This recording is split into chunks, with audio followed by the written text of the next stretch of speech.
Right, this is just going to be a quick video. I'm going to be looking at loops and how we can use stuff we've already used in the past that is inside them. So, well, we did that last time, but this time it's going to be if statements.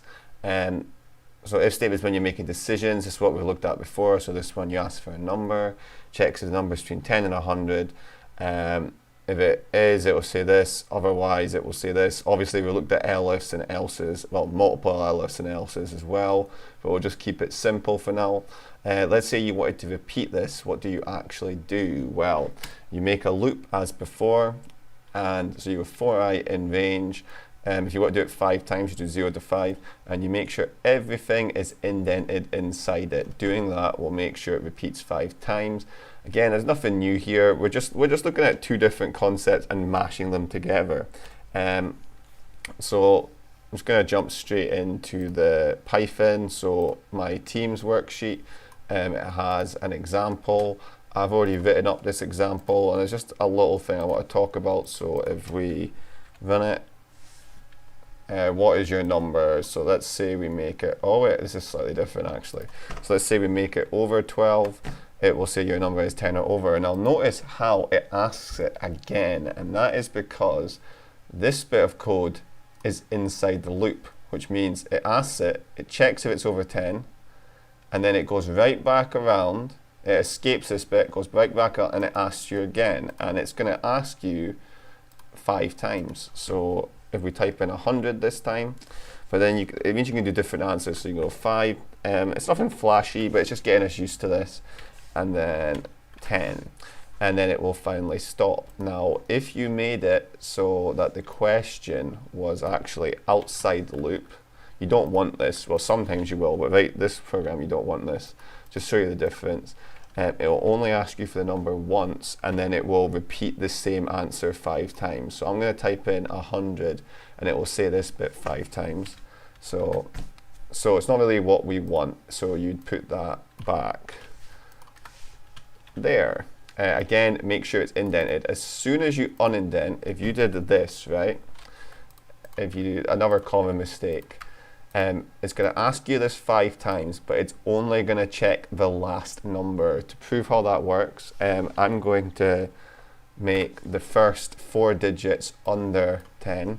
So I'm just going to go 4, 4, 2, 1, but I'm going to make the other one 100. So it's going to say this one. Even for the first 4 have all hit this, it only runs, well, it hasn't hit this. It runs and then it checks this. So it's only going to check the last number. And there you go. So you don't really want that either. Sometimes you will, but not right now. Later on in the worksheet, you ask for a dog or cat, or what pet they have. This is using the OR statements that we looked at in if statements. This program asks you for names and ages of 5 people. You need to use your name in the print statement as well. So the way that works is, I think we've done something like this before. Can you drive? Let's look at this. So you can see it asks for the name, it asks for the age, but then you put the name in commas here. And because the name is in the loop, it's going to change every single time. So if I run that, just type in anything. Yeah, they've definitely old enough. And then you get the point. The last extension task, I want to quickly go over that. I think it looks more intimidating than it actually is. Percentages, you actually did the percentage program before. You could just copy and paste it, put it in a loop, and call it a day there. That's a really quick one actually, if you did the other tasks. This bit here, so it's got this scary looking table. It's all about the different types of animal categories. But how you do it is, if we run that, how many species would you like to check? Now I've used, I'll give you a little peek, if species equals wolf, or species equals zebra, or species equals giraffe, and it keeps going down, but all of this is in a loop. So if we go, how many species would you like to check? It needs to be capital letters. Wolf, I messed this up. Run it, sorry, I wasn't even reading my own question. How many would you like to check? Let's say 4. What is the species? Wolf. A wolf is a mammal. What is the species? Let's say crocodile. What is the species? Let's say something weird. Sea urchin. What is the species? I can't even remember what else I put in. A turtle. And there you go.